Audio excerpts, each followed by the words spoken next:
Coleman is a singer, a songwriter, and guitar player who's blending gritty Americana Country Rock with his soulful R&B voice. Today, I talk one-on-one with Bennett for this edition of Quintin's Close-Ups. And if you haven't already, subscribe to my YouTube channel and like Quintin's Close-Ups on Facebook. Bennett Coleman, welcome to Quintin's Close-Ups.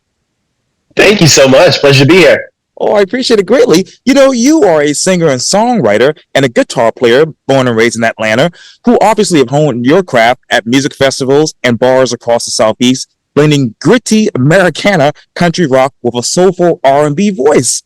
Yes, sir. That's me. That's you. So what's new? What's now with Bennett Coleman music? What's new with Bennett Coleman music? I got a lot of songs in the works. I am releasing my newest single coming out in 3 weeks. It's called You'll Know It When You Meet Her. It's a beautiful song. I love it. I'm very excited about it. So when that one comes out, you're going to see a lot of promotion for it. But right now I'm just kind of doing the traditional music, modern music route where I'm releasing singles one at a time. Netflix does it. Why can't I do it? Right? Exactly right. So what's that process like? Releasing these singles one at a time. It's actually a really fun process. I work with a local producer in Charleston, South Carolina. Shout out to Brian Jarvis, lead singer from Midnight City, very talented producer. Yes. I write all my own music. I write all the lyrics. I record my own demos in my home studio, and I bring my demos into the studio. From there, I re-record all of the instruments one at a time. So everything you're hearing on the tracks, drums, bass, guitar, vocals, harmony, everything, that's all me. I'm playing all the instruments, obviously not at the same time, but I'm not that talented. But it's a lot of fun. It's really cool because I can get the idea directly from my head into the studio, so that without having to relay that information to another team, which some people do it and it works really well, but I prefer it. I prefer my way. It's been a lot of fun so far. And what was that idea behind this new single? The idea behind this new single is it's a story that's kind of loosely based on something that my brother told me back in the day. But my lyrics I love to have a cool little twist and turn, something unexpected in there. So You'll Know It When You Meet Her has 3 separate meanings to it. So long story short, the first step is the single guy sitting at the bar talking to the bartender after a bad date. And he was like, "Man, how do I know when I meet the right girl?" And the bartender says, "Man, you know it when you meet her. As soon as you meet her, you just know she's the one." The second verse talks about the guy meets the girl, he proposes to her, he's talking to his buddy, and his buddy's like, "Are you sure she's the one?" And he's like, "Man, you'll know it when you meet her. As soon as you meet her, you're gonna know." Third verse is they're in the hospital. They're giving birth to their little girl. Yes. And the father to be is talking. He's thinking out loud, and he's thinking, "Am I even going to be a good father? Am I ready for this? Do I have what it takes?" But you know it when you meet her. So as soon as he meets his little girl, he's like, "Man, this is it. Like I'm ready for this," and he's ready to love her with all of his heart. So it's kind of a cool little triple meaning there. Wow. So what did you know when you actually met music? When I met music, I got my first guitar when I was 11 years old. My dad is the one who actually introduced me into music. We had always listened to music together. He has a very eclectic taste, so I kind of grew that taste as well. But he gave me my first guitar when I was 11. He brought it out, and the only song he knew how to play was Freebird. So he would strum along to Freebird. He taught me the chords to it. He gave me the guitar. I took it home with me. 2 weeks later, I came back, and I had learned Freebird, and I had learned like 1,000 other songs. So I was just picked it up super quickly. It's one of those things that some people are just good at math or writing or reading or whatever history. Music is my thing. So that's how I started. Yeah. So, okay. What's the biggest difference from music when you were learning about it at 11 years old to right now? Ooh, the biggest difference is the ease of learning. Back then when I was 11, there wasn't, I'm a little bit older guy, so we had some internet guitar tab sites, but I usually learned my songs through magazines. So like some of those guitar chord magazines and stuff. So the learning has changed obviously because of technology. How music as a whole has changed since I was a kid. Definitely, in the 90s, it was definitely, a lot of 90s pop, 90s alternative, which was awesome. But, when I was 10, 11 years old, I didn't quite fit into that range. But For sure, it's changed. Obviously, my music tastes have changed so much over time. So for sure. Okay, so what's on your playlist today? Ooh, my playlist today.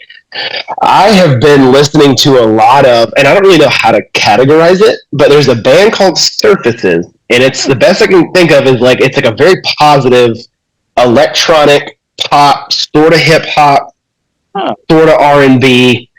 I have no idea how else to explain it, but it surfaces. I cannot stop listening to this band. I seriously, I have them on loop. If anytime I have some time to just throw on some headphones, that's usually what I'm listening to. Right. Outside of those guys, a lot of Marcus King. He's a blues guitar player. I'm heavily influenced by the blues as far as my guitar playing abilities go. Love John Mayer. People love to hate John Mayer, but I love to love John Mayer. I think he's an incredible guitar player, great songwriter. Big, huge influence of mine. Yeah, matter of fact, he was at, if I'm not mistaken, I'm probably wrong, but I'll go back and double check when it comes to my favorite place, Nashville. He was probably at the Rhyme or probably over at the Opry, but he was there recently. Oh, yeah. He's all over the place. He's so talented. The guy's crazy talented. Love to meet him someday. Yeah, you should. You absolutely should. So let me ask you this, Bennett. How have you understood yourself better as an artist through other people's music? Ooh, that's a good question. I love the fact that musicians are inspired by other musicians, right? I mean, if you locked me in a room for 10 years and told me to write some songs, sure, it's going to be coming from, my inner musicality, I guess. But the fact that our musical tastes and our musical journey is inspired by the bands and the musicians that we listen to, it really helps shape what's inside of us. And as you listen to other musicians, it kind of helps shape it and bring it just along the way and mix and meld into different genres. That's one of the coolest things, in my opinion.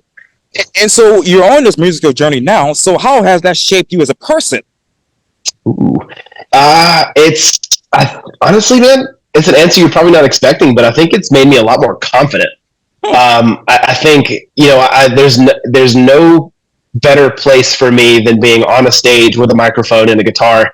I feel like that's the most confident that I ever am in any given situation. Not that I think I'm God's gift to music, but I just enjoy being behind a guitar. I love bearing my soul through lyrics and through music, and just having a good time up there. I think I'm sort of 50-50 stand-up comedian and musician, so I kind of let my personality come out a little bit in between songs, and sometimes during songs when I change up lyrics based on who's in the room. But I honestly, man, it's made me a lot more confident. Just sharing that with people and having so much fun on stage and getting used to being in front of people. So, okay, which one of your songs actually describes you? Ooh, which one describes me? Let's see. I got a list pulled up right now. I think Love Over Whiskey, I think, is one that describes me really well. Some of my songs are, not every song is written first person. Sometimes it's about an idea, or, like the one I just wrote is about having a daughter. I don't have a kid, but it's a really beautiful sentiment about a father. Anyways, with Love Over Whiskey, I think that's a very autobiographical song for sure. It's, long story short, it's about a guy, I mean, again, it's pretty much me, who enjoys being young and going out and having a good time with my friends and having a couple cocktails. And but at the end of the day, I would choose love over whiskey. So I would choose finding the real thing over those late crazy nights. But then the last part of the song is when the guy, this was a little bit fictional, but the guy meets the girl and they fall in love over whiskey. So the love over whiskey, again, kind of has two separate meanings. I love doing that kind of stuff. But that was very, very close to home for me. Wow. So, okay, musically, what's that real thing that you've been able to find thus far? Musically speaking, what's the real thing I've been able to find this far? I'm sorry, yes, Oh, yeah, absolutely. Elaborate? Yes, sir. Sure. Yeah, what have you found musically, throughout this whole journey that you've been on, singing and songwriting and being on the stage? What is the real thing about music that we just don't know about? Ooh, wow, that's a deep question. I think a little more simplistic version of that question. I think what I've learned about music through going out and playing is being on stage and being in front of people and playing, day in and day out, most nights of the week. It's definitely made me a better musician overall. I think it's definitely grown my skills as a guitar player, as a songwriter, as a singer. as being somebody who's confident leading a band. I don't always play solo. Sometimes I have a full band behind me, and that's a lot of fun. So, being in those moments where I'm leading the band, where I'm telling them, hey, we're going to the chorus right now. You don't know it, but we're about to go to the chorus. So just kind of leading it and socializing with those guys. Off the stage, it's made me appreciate live music so much more because I love playing music so much, but going out, one of my favorite things to do is going out and seeing live music even on my nights off, just because I love to support my friends and I love to get ideas for what other people are doing. I like to meet people and network and socialize. But on a deeper level, what has it taught me about music? I think it makes me listen to music differently because I play guitar and I write songs and I understand the chemistry between the band and the flow of a song, right? And how it tells a story. It makes me, whenever I go out and see music, whenever I listen to music just on my headphones, I listen to the dynamics. I'm listening to the instruments. I can pick out the different individual instruments and focus on the bass. Like, wow, the bass is doing something really cool in this song. Even if it's something that nobody else ever notices, it's really cool to pick those things out. So just the finer details of music. Sometimes I can't turn it off. Sometimes I wish I could just turn it off and just enjoy the song. But sometimes it's really, I really get a kick out of just really digging into the details and really appreciating music a lot more because I know those fine details. So when it comes to your songs, what are the dynamics exactly?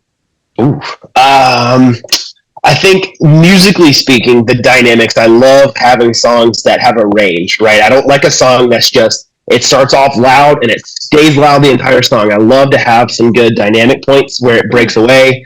You have kind of maybe what we call a down chorus where like the band steps out and I just kind of sing the chorus with the guitar and then it kind of builds back up and it gets really big. And I love, musically speaking, as far as like the sound level, I love those kind of dynamics. And my dynamics as a whole, I don't want to be pigeonholed. I don't want to be forced into a corner of having one type of genre of songs that I play. I like to write songs that kind of run the gamut and are very dynamic. Some songs are very bluesy with an R&B focus. Some of them are very rock and roll oriented. Some of them are acoustic singer-songwriter. I might even mess around and break out some 808 drum samples and do some sort of fun, this electronic surfaces style of music that I've been enjoying so much. So I like to keep it dynamic. I always like to kind of switch things up and not just do the same thing over and over again. So let me ask you this, Mr. Coleman. How did you blend gritty Americana country rock with soulful R&B? Man, I love a gritty rock song, right? I'm not talking about like a death metal mosh pit kind of thing. I'm talking about like a vintage Telecaster with just a little bit of that gritty tone in it. It's not a clean, pretty boy tone, but it's got definitely got that rock Americana feel to it.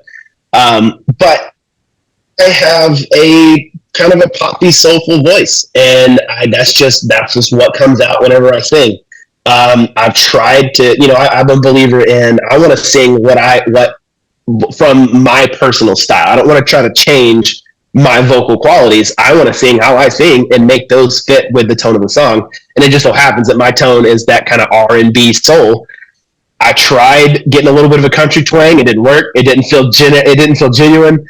I tried to kind of rasp it up a little bit and get more of the rock side. It just doesn't work. So the soulful R&B sort of pop singer-songwriter voice is just, that's me. That's how I write my songs. And so what was your personal style before all of this, and what's your personal style now? I don't believe my personal style has changed. To be honest, I think the stuff that I write is stuff that the style that I've always enjoyed listening to. I will say, yes and no. What I just said, yes, but also when I was in, we also go through those phases.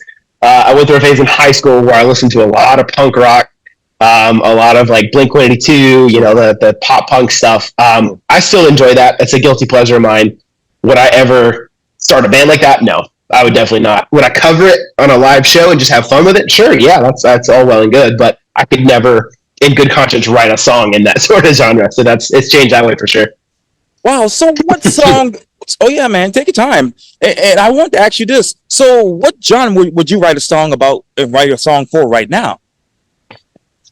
Genres, I have the opinion that it's really hard to explain a genre. because when you say the genre, it kind of locks you in to, and people associate other artists in that genre, and it paints a picture that's not quite accurate. So the closest thing that I can come up with is I call it country rock. Maybe it's pop country, maybe it's country rock, maybe it's country singer-songwriter, somewhere along that.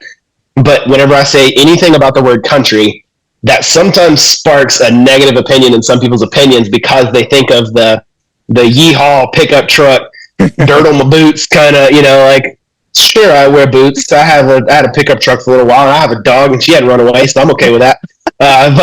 But it's not the typical country yeehaw twang that you would typically associate that. So I have a really hard time picking a genre. If I had to pick one, country rock. I think that's the closest thing to it. But I think it's a lot more accurate to explain the artists that inspire the music that you like to write. So if I may sort of, squeak out of your question and answer it my own way, I like to tell people that if John Mayer wrote country rock songs, that's exactly my style. I have a voice that's very similar to his. I don't try it. It's just what comes out when I sing. He heavily influenced my guitar playing abilities. I'm nowhere near as good as him, but I do enjoy that kind of blues rock style of his. But I always have a little bit of a nod towards that Americana singer-songwriter country. So that's just kind of how it's a big melting pot of country rock. And you talk about country rock. So what are those other musical trends that you and other artists are currently looking at to say, this is the genre I want to play with next? The genre next. I don't believe I want to transition genres. I believe this is the style that I enjoy writing, and I feel like I'm going to write like this for a while. But every now and then you get a chance to kind of switch things up a little bit in a live show where you cover something off the wall, or if you write a new song that's just totally different. I have one of my songs called Blurry Silhouette is very, very bluesy, very, very bluesy. So far I have 8 singles out right now, and probably 6 of those 8 are that loud country rock, fun singer-songwriter. Blurry Silhouette is very bluesy, very, very passionate. It's a very intimate song.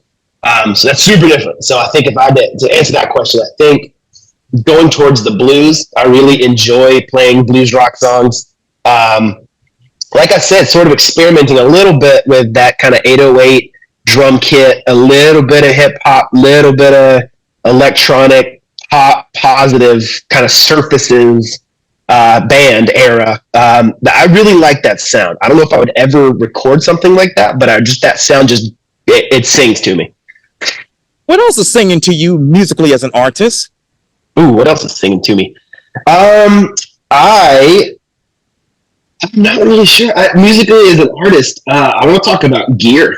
I think that's the thing that's always singing to me. So it's not necessarily a person. I always have my eyes open. Right. Always have my eyes open for new artists that are coming through. Love the networking locally. Yes.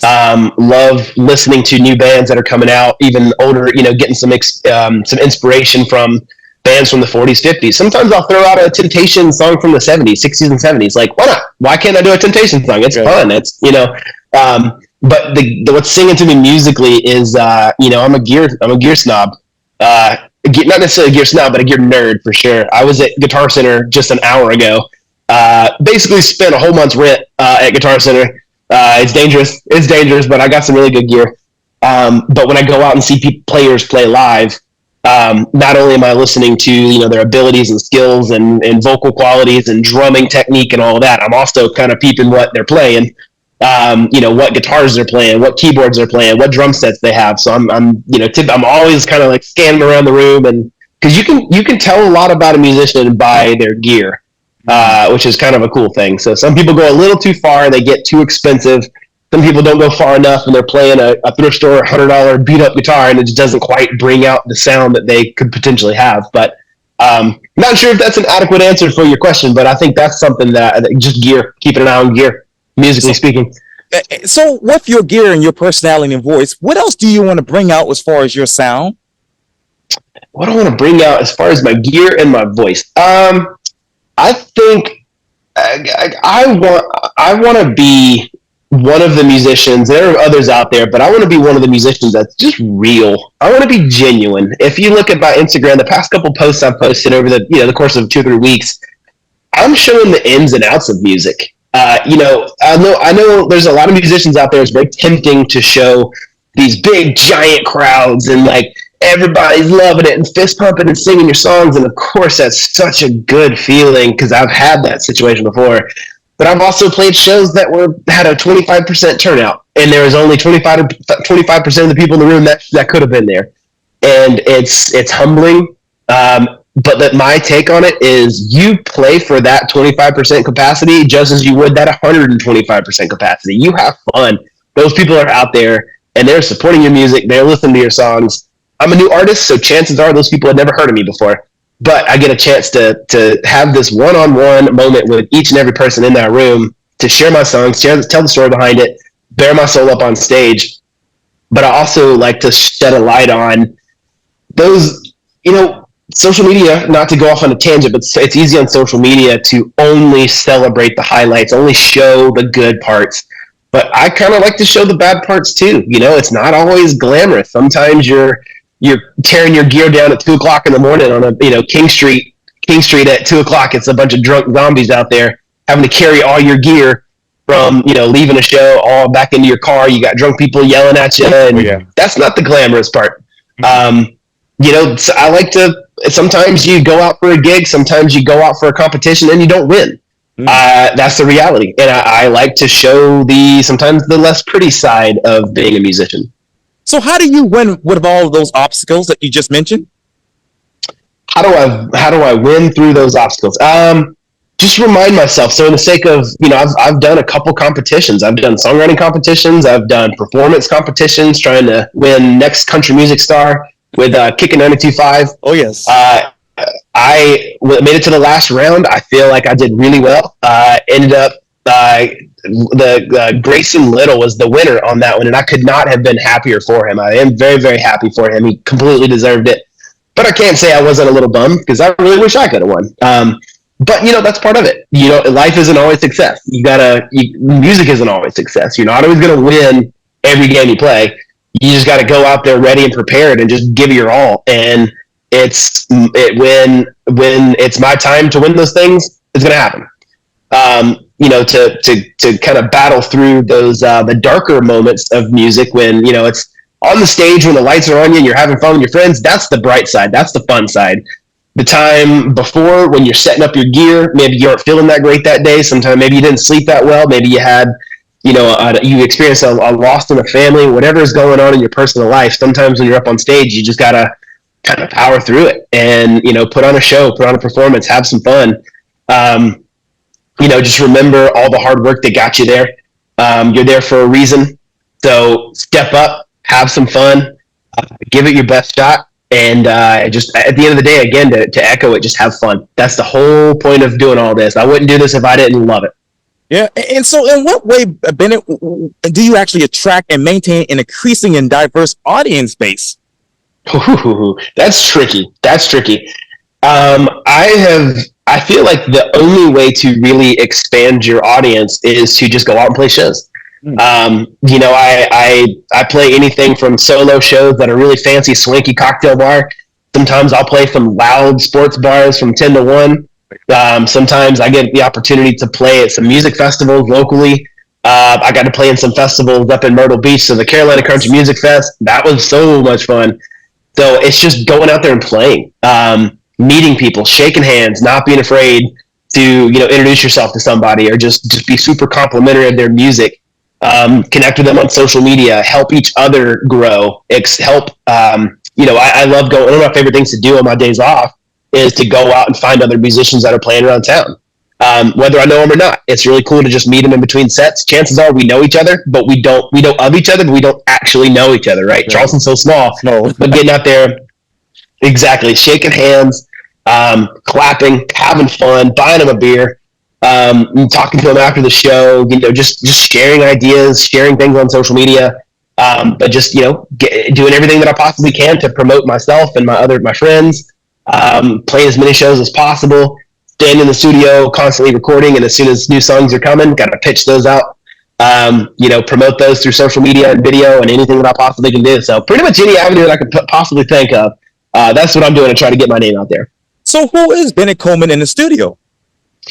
Bennett Coleman in the studio is I am focused. You can talk to Brian. He might have a couple other F words that he might explain or he might say when I'm in there, but I'm focused. I'm very focused. I take music seriously. I'm not getting drunk in the studio and just acting crazy. I am laser focused. I'm drinking coffee. I'm taking notes. I'm charting stuff. I'm learning as much as I possibly can, because music in a professional sense is actually kind of a new thing for me.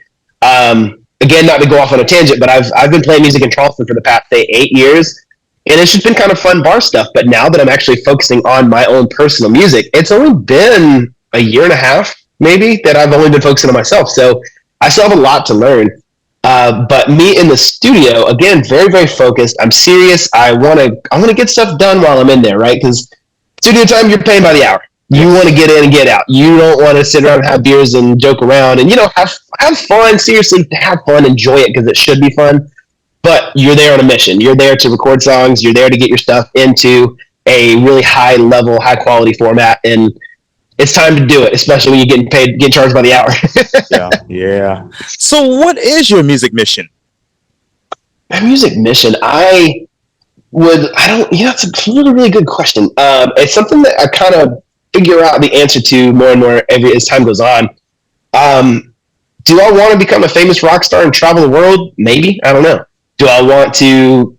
I like to focus on a couple steps at a time, right?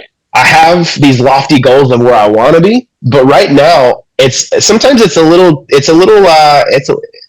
anxiety inducing if you really look at the far end goal and that's the only thing you're going for. Sometimes it can be really hard. I like to take those goals and to keep that in mind, to kind of set attainable goals in steps as time goes on, right? So right now, my immediate goals last year was to play anything and everything. I was playing 4, 5, 6, 7, 8 gigs a weekend. Like it was hard. It was really hard because I was getting my name out there as a solo musician. This year, I feel like I've turned a corner, and I've been very fortunate to get some really big gigs that just make me so happy that they even came to me to ask me to play.